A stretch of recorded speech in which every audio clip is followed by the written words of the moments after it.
प्रियजनों, मैं आपको यीशु के नाम में अभिवादन करता हूं। आप कैसे हैं? क्या आप प्रभु में आनंदित हैं? यह सुबह का समय आपके लिए कैसा है? क्या आपने प्रभु से बात की? क्या आज भी प्रभु ने आपसे बात की? क्या आपने अनुभव किया कि प्रभु आपसे बात कर रहे हैं? ऐसा मत सोचिए, वह जो पवित्र और सामर्थी है मुझसे कैसा बात करेंगे। वह हमारे पिता हैं। एक पिता को अपने बच्चों से बात करना अच्छा लगता है ना? वह भी ऐसे ही है। अगर आप इस संबंध में बढ़ते हैं तो आप अपने मन में प्रभु की आवाज़ सुन सकते हैं। इसलिए आपको ये अनुभव प्राप्त करना चाहिए। अगर आप वचन पर मनन करके और प्रार्थना करके प्रभु के और करीब आते हैं तो आप वह अनुभव प्राप्त कर सकते हैं। तो क्या आप उत्सुक हैं कि यह सुंदर स्थान कहाँ स्थित है? ये एल्प्स माउंटेन रेंज है।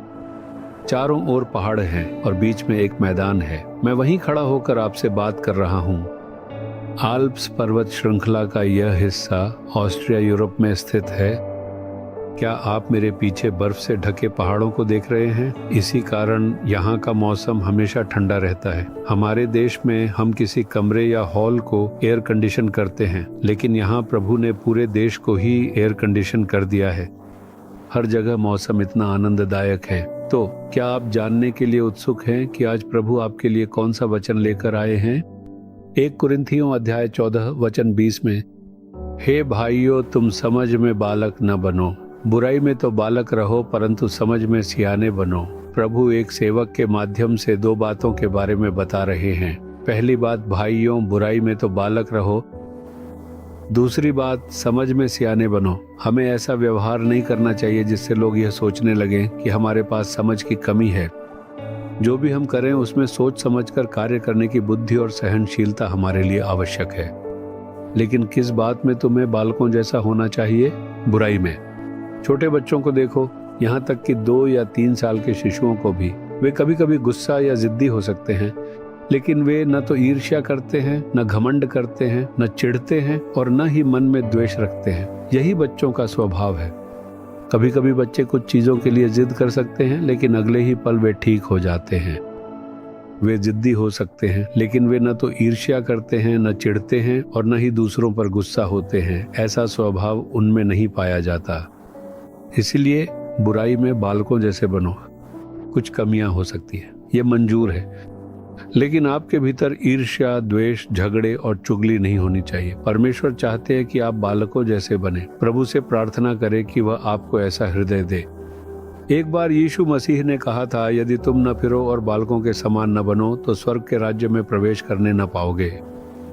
इसीलिए हमें पाप से पश्चाताप करना चाहिए और प्रभु से प्रार्थना करनी चाहिए कि वह हमें बच्चों जैसा स्वभाव दे, विनम्रता, प्रेम और क्षमा। पहली बात, बुराई में बालकों जैसे बनो। दूसरी बात, तुम्हें समझ में सियाने होना चाहिए। कुछ लोग समझ में बच्चों जैसे होते हैं। क्या आपने ऐसा देखा है? क्या आप ऐसा व्यवहार कर रहे हैं कि लोग कहें कि आप बच्चों का हरकत करते हैं, या फिर आप समझदारी और सियाने के साथ हैं? इसके लिए प्रभु को हमें बुद्धि और समझ देनी होगी। हमें उनसे मांगना चाहिए, प्रभु मुझे समझ और बुद्धि दे। मैं जो कुछ भी करूं वह सोच समझकर, समझदारी और शांत धैर्य के साथ किया जाना चाहिए। हमें उस मामले में बच्चों की तरह बिना समझ के व्यवहार नहीं करना चाहिए। अब प्रभु से कहे, प्रभु मैं बुराई में बालकों जैसा बनना चाहता हूँ। मुझे पाप जैसी चीज़ों को अनुमति नहीं देनी चाहिए। मेरा हृदय एक बच्चे जैसा बना दे। मैं समझ में सियाने होना चाहता हूँ। मुझे अच्छी समझ, बुद्धि और ज्ञान दें। मैं इसके लिए प्रार्थना करता हूँ। यीशु के नाम में मैं प्रार्थना करता हूँ। आमीन, आमीन। Jesus redeem Hindi YouTube channel को सब्सक्राइब करें। सब्सक्राइब बटन पर क्लिक करें और बेल आइकन को भी क्लिक करके हर दिन की नई कार्यक्रमों की जानकारी प्राप्त करें।